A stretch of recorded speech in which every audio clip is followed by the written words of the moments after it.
Hey friends, this is Gabe from Infomodel. We're going to go over a simple but game-changing software that we've just put on our website. First, here's a crash course on pipeline reliability engineering.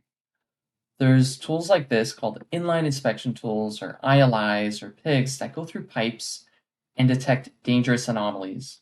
And by dangerous, I mean they prevent things like this from happening. Pretty serious stuff. So here's the issue. The tools are not that great. And the vendors that install it, they know it. They provide errors on their anomaly measurements so that when quantitative risk assessments get done by people like us, we can quantify those unknowns and help make decisions. Unfortunately, these errors also aren't that great. I've personally seen situations where the tools would specify that it's lost maybe a third of its wall thickness. But in reality, when you visually see it, it's lost almost all the wall thickness. So it's really important to properly quantify these errors to prevent things like this from happening. Now I'm going to go over a simple tool that does it. You'd start by going on our website, infomodel.com, pressing here, and it takes you to this page. You'd start by downloading the template sheet.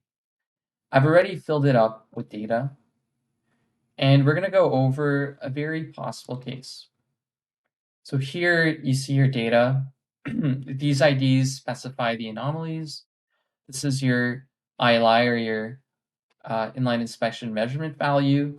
This is the error on it. This is your field measurement. And this is the error on your field measurement. Now you can see it as a table or a graph. It's up to you. You can see that there's quite a bit of oversizing. Sorry, I meant undersizing occurring because your field measurements are above the unity line. So they tend to be bigger than what this tool is reporting. You can see your results.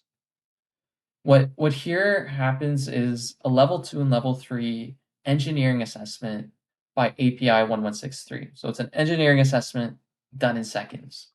And this does something called a hypothesis test, where it takes your proportion of measurements within spec, you chose 60%, and it calculates the error on that mean measurement, sorry, on that mean proportion. So it calculates that error, and you see whether the specification is within that error. Here it is within that error. Therefore, it's statistically possible. You can't reject it. But, it's like really on the border, and our data is telling a different story. So even if you can't use stats to reject it, is there a way that you can incorporate that data to have better tolerances? The answer is yes, and that's the level 3 assessment. That's what we do here. We do something called the Howe-Genther method, and we get different tolerances. So you can see we go from, just one sec, you go from plus or minus 10% to minus 12 and plus 30 at 80% confidence, and you have much better bounds. You can try it with different data. Now let's go over a much worse situation.